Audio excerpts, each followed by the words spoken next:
Hello Career Community and welcome to this month's video about raising confident kids. Today we're going to talk about the importance of raising confident kids. Raising confident and independent children is so important in this ever-changing world. But because parents really want to protect their children and love their children a lot, some of them tend to overparent. Overparenting can actually hinder growth and lead to lower self-confidence. So let's look at a few tools that we can use to help our kids raise their confidence and be happy and independent children.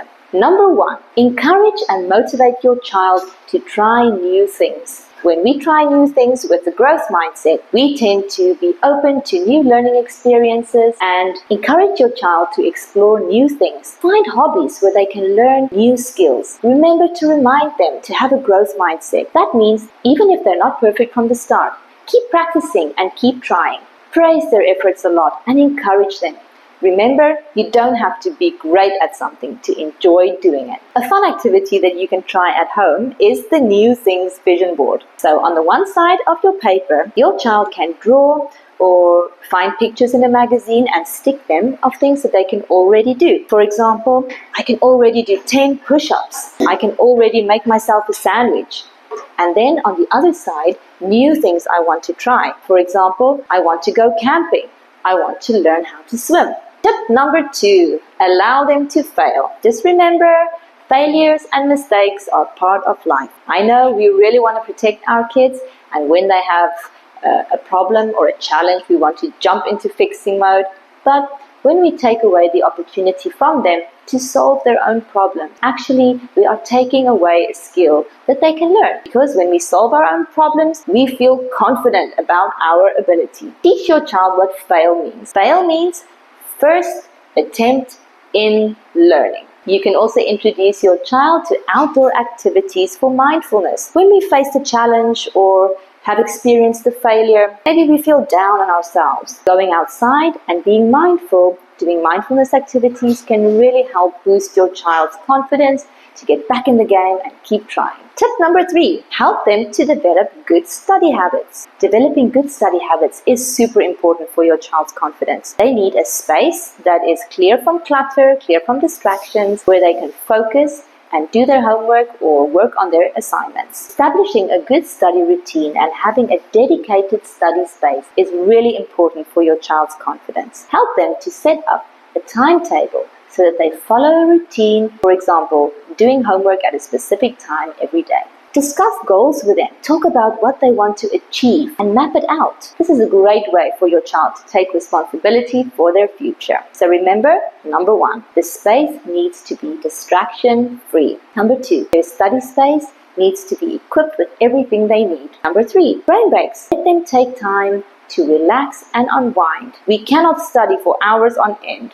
Our brains need a break. And number 4, exercise, a healthy diet and enough sleep are 3 very important components for your child to be successful at their academics. Tip number 4, help your child to make their own decisions. When your child is still very young, simple decisions like, do I want to wear a blue shirt or a red shirt could be really useful. When your child is older, you can talk about pros and cons of certain decisions that they have to make. This is great when a child can take responsibility for their choices. Allow your child to make decisions, of course, within reason. Giving them the tools to choose things for themselves really helps to boost their confidence. For older kids, you can introduce to them a list of pros and cons. For example, should I join the drama club at school? So what would be the pros of this decision? Maybe I will make new friends, I will learn a new skill. What are the cons of this decision? Maybe it will interfere with my homework time or have to stay late after school. Another activity you can do is called discussion cards. So for discussion cards,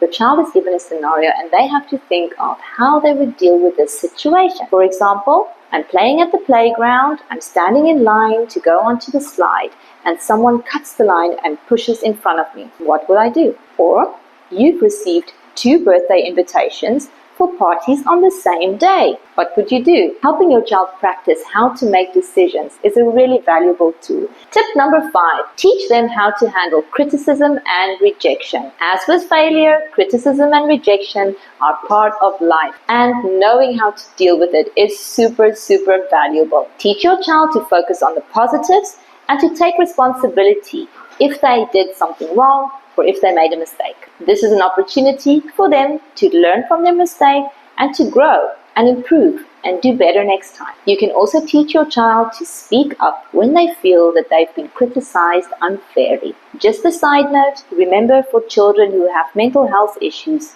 receiving criticism can be especially painful. So be very aware if your child has a mental health challenge. Dealing with criticism, a great way to teach your child how to deal with criticism is to practice scenarios through role play. Role play certain scenarios where your child receives criticism or feedback and how they should or could respond.